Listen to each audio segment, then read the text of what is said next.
ప్రపంచంలోనే మన దేశం చాలా పెద్ద దేశం, చాలా అతిపెద్ద ప్రజాస్వామ్య దేశం.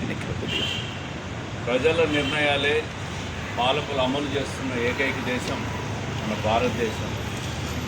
ఎన్నో కులాలు, ఎన్నో మతాలు, ఎన్నో వర్గాలు, ఎన్నో ప్రాంతాలు, ఎన్నో సాంప్రదాయాలు, ఎన్నో సంస్కృతులు కలగలిపిన దేశం భారతదేశం. మీరు ఒకసారి ప్రాచీన దేశాలకు పోతే, అమెరికాకు పోతే ఇంగ్లీషు, యూరోప్ పోతే ఇంగ్లీషు, గల్ఫ్కు పోతే ఉర్దూ, హిందీ మాట్లాడతారు. మన దేశంలో కనీసం అంటే ఒక 150 భాషలు మాట్లాడతారు. 150 భాషల సాంప్రదాయాలు ఉన్నాయి, సంస్కృతులు ఉన్నాయి. మనం అందరం కలిసి ప్రతి ఒక్కరి సాంప్రదాయాలను, సంస్కృతిని, వాళ్ళ పద్ధతులను ఒకరినొకరు గౌరవించుకొని 80 సంవత్సరాలుగా మనం జీవిస్తున్నామంటే అది మన భారతదేశ జాతి గొప్పతనం అని ప్రతి ఒక్కరం కూడా గుర్తుపెట్టుకోవాలి.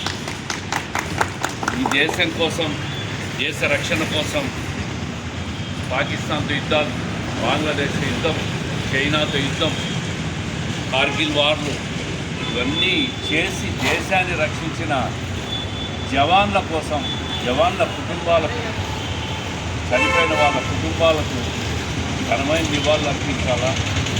జవాన్లు చూస్తే మనం సెల్యూట్ కొట్టే విధంగా వాళ్ళు గౌరవించాలని చెప్పి ఈ దేశం కోసం పాటుపడిన మహనీయులను ప్రతి ఒక్కరిని కూడా మనం నిరంతరం గుర్తుపెట్టుకొని స్మరించుకుంటూ దేశ సమగ్రత కోసం ప్రతి పౌరుడు పనిచేయాలని చెప్పి మనస్ఫూర్తిగా కోరుకుంటూ అందరికీ స్వతంత్ర దినోత్సవ శుభాకాంక్షలు.